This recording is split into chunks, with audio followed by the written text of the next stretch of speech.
Welcome to the Art of Photography, everyone. I'm your host, Ted Forbes, and today we are going to talk about using minimalist techniques in your photographs. Now, I think most photographers and designers, illustrators, artists would agree that when you're creating a visual composition, the hardest part isn't so much what to put into it. Sometimes the hardest part is what you leave out of it. And that's why I want to look at some minimalist techniques. And so what we're looking at here today is boiling your composition down into just the most basic shapes and forms to create a stronger visual impact in telling a story. And so let's go over to the computer right now, and we're going to look at some photos and take it from there. Okay, so moving over, we're going to look at some photographs today, and for our little lesson on minimalism here, I want to talk about a photographer named Michael Kenna. And Michael Kenna is a British photographer. He does excellent work. He kind of specializes in these real minimalist landscapes. He's pretty old school in terms of his technique. He shoots film, shoots on a Hasselblad camera, and does some darkroom manipulation, which kind of plays into this, and we'll talk about it in a minute. But you'll see that in this first image here, this is just absolutely beautiful, that he's really boiled this composition down into three basic elements. You have the sky, you have water, and you have these sticks that are standing out of the water, and they reflect as so, which is part of how you know this is water. And he uses a traditional darkroom technique of burning and dodging. And basically, we'll go over this in a separate podcast sometime, but it means when you're making the print is allowing more light to hit areas or less light, so you can control and get this heavy contrast. So you can see that the sky is really burned in up at the top here.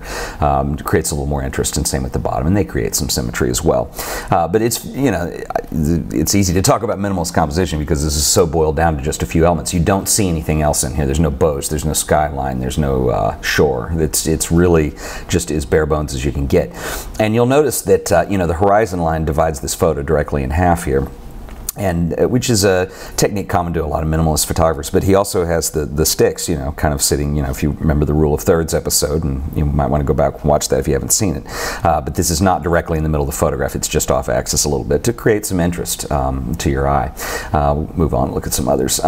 This is another kind of similar image. It's just a chair sitting on a beach, but you can see really we've got a golden section down here where your thirds divide, and same with the horizon. This is 1/3 of the way down, then 2/3 of the way down, and 2/3 of the way over. You have this point of interest where you have the chair, and again you can see heavy burning and dodging, a lot of heavy dodging up here on the horizon line, and then the sky's almost black up here. Skies don't normally do that. That's a technique that's usually done in the darkroom, and it's absolutely beautiful in Kenna's work.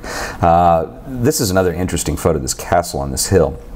And the reason I'm using this, obviously, again, very minimal, Rule of Thirds, everything is kind of, by the book here.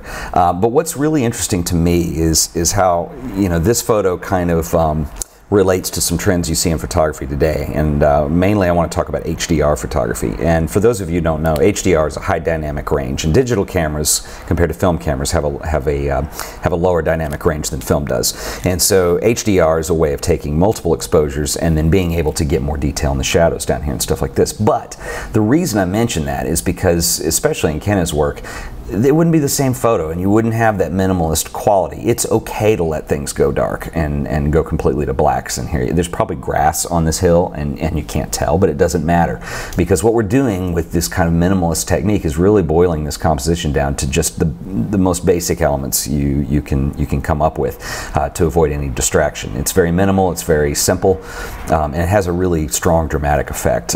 Kenna's use of light is very interesting too. Most of his images are pretty high contrast. You have dark darks and bright whites, and there's not a whole lot in between, with some exceptions we'll look at in a minute. But anyway, I think that's pretty interesting when you kind of consider. This is another one. Gosh, I mean, talk about high contrast. This is these smokestacks here. This is just about black and white as you can get.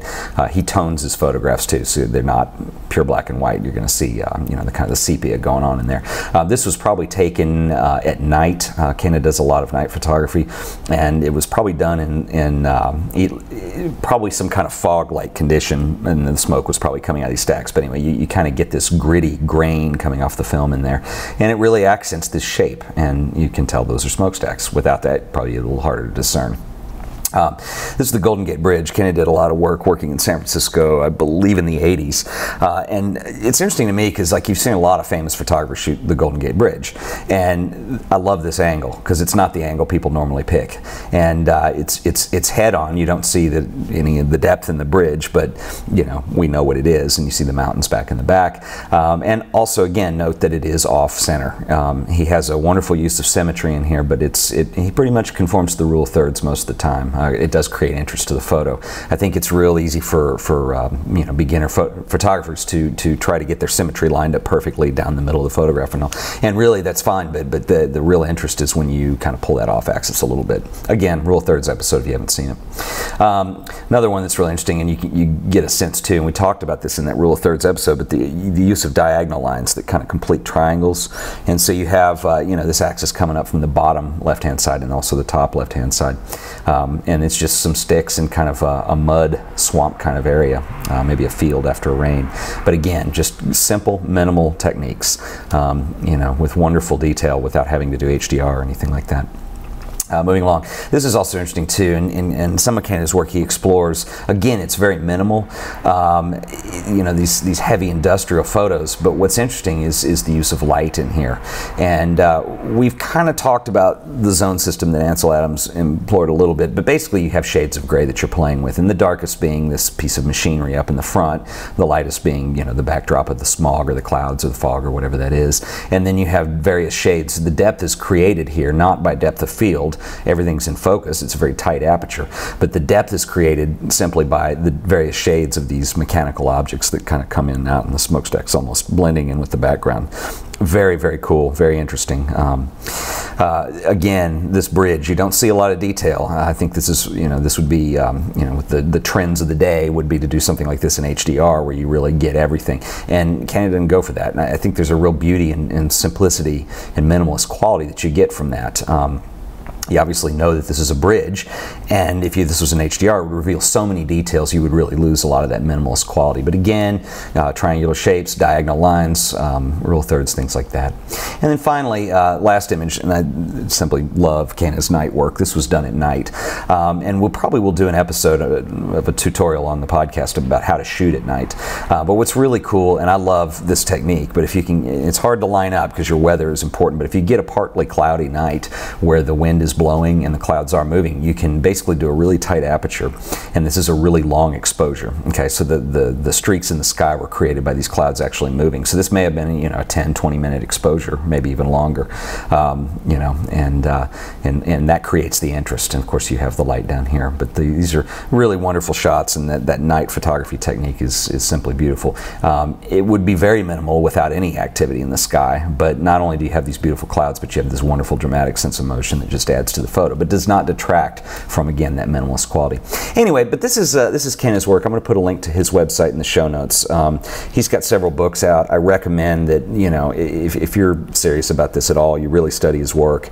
And you know, like I said, the books are fabulous. So you can find them on Amazon, all over the place. I'll put some links in the show notes on the website. So that's on thepublicbroadcast.com. So anyway, that's been you know, a quick look at minimalist photography, and thanks for watching.